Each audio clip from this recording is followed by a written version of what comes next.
Assalamualaikum warahmatullahi wabarakatuh dan salam sejahtera. Saya Nur Adibah binti Jamaluddin alias nombor metrik A158108 akan membentangkan kajian saya mengenai kesan penggunaan media sosial terhadap hubungan persahabatan dalam kalangan orang kurang upaya. Media sosial telah mencipta tradisi baharu dan menjadi salah satu komponen sosialisasi yang paling penting. Menurut Mamadova dan Ahmadov 2017, masyarakat pada masa kini berkomunikasi antara satu sama lain melalui media sosial serta memberi pendapat mereka mengenai isu sosial dan politik. Melalui media sosial ataupun laman jaringan sosial ini, mekanisme persahabatan juga dapat diwujudkan kerana pengguna boleh mencari rakan baru, rakan sedia ada dan rakan dari pelbagai pelosok negara. Sebagai contohnya, aplikasi Facebook, Twitter dan Instagram. Seterusnya, pernyataan masalah. SUITR 2019 mengatakan terdapat kurangnya kajian tentang pelibatan orang kurang upaya dalam penggunaan media sosial termasuklah dari aspek pembelajaran dan penglibatan interaksi sosial dalam talian. Seterusnya, menurut Mazurek 2013, kebanyakan pengguna media sosial golongan OKU khususnya mengatakan bahawa penggunaan media sosial dapat mewujudkan hubungan baru dengan rakan baru dalam laman sosial. Tapi menurut Mazurek, kuantiti persahabatan dalam talian ini dikatakan tidak mempunyai berkaitan dengan kualiti persahabatan luar talian. Objektif kajian ini ialah untuk mengenal pasti jenis sahabat dalam media sosial dalam kalangan OKU di Malaysia.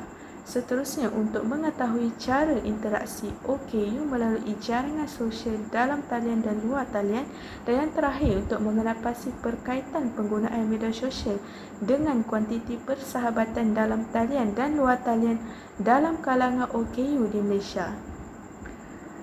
Seterusnya ialah tinjauan literatur. Yang pertama ialah konsep penggunaan media sosial. Menurut SUITR 2019, perkembangan teknologi maklumat dan komunikasi ini telah menjadikan media sosial sebagai sumber utama pembentukan persahabatan, di mana penggunaan media sosial ini dapat membantu golongan OKU untuk meluaskan lagi sains rangkaian sosial mereka. Seterusnya, untuk kajian ini, pengkaji menggunakan teori sosial psikologi persahabatan yang diterapkan. Menurut Troster 1990, model persahabatan yang dibina ini merujuk kepada prinsip-prinsip sistem umum, struktur, fungsi dan evolusi. Steve telah mengadaptasi teori personal construct Kelly sebagai asas kepada kajian persahabatan. Ini adalah contoh model sistem persahabatan oleh Duck 1983. Berdasarkan model sistem persahabatan ini, ia bukan sahaja bertujuan untuk pembentukan persahabatan, malah kemahiran komunikasi sangat penting dalam tujuan pembentukan persahabatan ini. Seterusnya, penggunaan media sosial terhadap hubungan persahabatan dalam kalangan OKU. Menurut O'Hagan dan Hebron 2016, mereka berpendapat bahawa pembentukan hubungan persahabatan bagi murid berkeperluan khas ini melibatkan 3 faktor, iaitu faktor individu, faktor sekolah dan perspektif ibu bapa. Kedua-dua pihak iaitu ibu bapa dan guru bersetuju bahawa cabaran utama untuk mewujudkan hubungan persahabatan adalah disebabkan kesukaran mereka untuk memahami tentang sosialisasi. Menurut O'Hagan dan Hebron 2016, kanak-kanak ataupun individu dengan kecenderungan spektrum autism ini sering memberi komen yang salah dan dikatakan tidak matang oleh rakan-rakannya yang lain. Tapi walaupun individu dengan kecenderungan spektrum autism ini sangat inginkan persahabatan saya bersemuka, namun mereka juga perlu mengambil peluang untuk melibatkan diri melalui media sosial. Seterusnya, menurut Fulford dan Comigel 2018, terdapat pelbagai ciri-ciri sahabat berdasarkan pandangan individu dengan ketidakupayaan intelektual. Antaranya ialah personaliti yang baik, seseorang yang boleh ikut melakukan aktiviti yang sama serta mempunyai persamaan, senang berbual dan sokong antara satu sama lain. Personaliti yang baik ni bermaksud seseorang pandai melawak ataupun keyakinan yang tinggilah menurut mereka ini. Seterusnya ialah metodologi kajian. Kajian ini menggunakan pendekatan gabungan ataupun mixed method yang menggabungkan antara penyelidikan kualitatif dan kuantitatif. Reka bentuk kajian ini merupakan gabungan kajian bukan eksperimen, itu reka bentuk kajian tinjauan deskriptif. Bagi pemilihan sampel kajian, pengkaji menggunakan kaedah persampelan bertujuan, di mana responden dipilih melalui pengguna aktif yang merupakan golongan OKU laman jaringan sosial. Seterusnya, borang soal selidik adalah dalam bentuk Google Form, di mana Google Form ini diedarkan melalui WhatsApp peribadi dan laman kumpulan OKU di Facebook. Instrumen kajian pula merupakan set soal selidik yang terdiri daripada 5 bahagian, iaitu bahagian A, B, C dan E. Soal selidik ini diubah suai daripada kajian dijalankan oleh Mazurik 2013 dan Siti Ezalela 2016. Tata cara pengumpulan dan analisis data.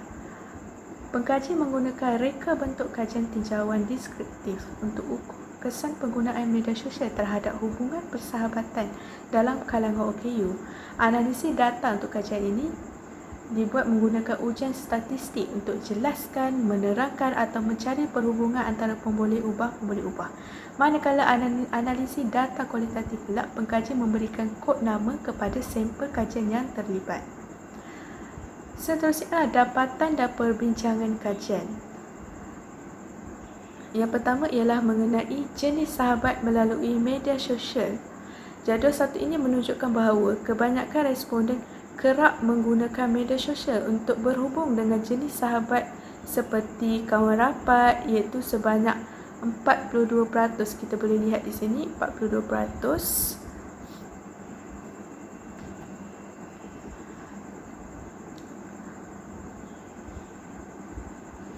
Di samping itu, sebanyak 36% memilih selalu untuk berhubung dengan rakan sekolah, universiti, kolej melalui media sosial. Kat sini kita boleh tengok 36%. Dan untuk berhubung dengan ahli keluarga, saudara mara melalui media sosial pula, kita dapat tengok mereka sangat selalu menggunakan media sosial. Manakala berhubung dengan rakan sekerja juga menunjukkan peratusan sangat selalu, sangat tinggi. Dan yang lain-lain, iaitu berhubung dengan orang tidak dikenali, tokoh terkenal, ahli politik, selebriti dan lain-lain, menunjukkan peratusan tidak pernah adalah paling tinggi.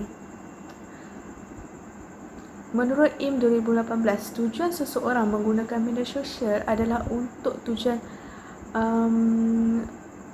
tujuan jaringan rakan sebaya. Dalam kajian ini, pengkaji mengatakan kanak-kanak menggunakan media sosial untuk mendapatkan sokongan psikologikal daripada rakan sebaya. Manakala menurut Bilu Kenia 2015, golongan orang kurang upaya ini terhadap golongan OKU ini, pengkaji mendapati bahawa perkara utama yang memberi motivasi kepada mereka adalah menggunakan jaringan sosial, dan antaranya adalah untuk mengekalkan hubungan dengan komuniti. Seterusnya, jadual 2 menunjukkan cara interaksi melalui jaringan sosial dalam talian. Manakala jadual 3, cara interaksi melalui jaringan sosial luar talian. Okey, untuk yang ini kita dapat lihat bahawa peratusan aplikasi WhatsApp adalah paling tinggi, iaitu 71%. Kita dapat tengok bahawa peratusan tidak pernah bagi aplikasi Twitter adalah sangat-sangat tinggi. Okay. Yang ini pula kita dapat tengok peratusan yang paling tinggi ialah telefon. Maksudnya ramai yang menggunakan telefon sangat selalu. Manakala yang paling tinggi iaitu tidak pernah adalah surat atau kad serta lain-lain. Yang terakhir ialah perkaitan penggunaan media sosial terhadap kuantiti persahabatan dalam talian dan luar talian. Kat sini kita dapat lihat bahawa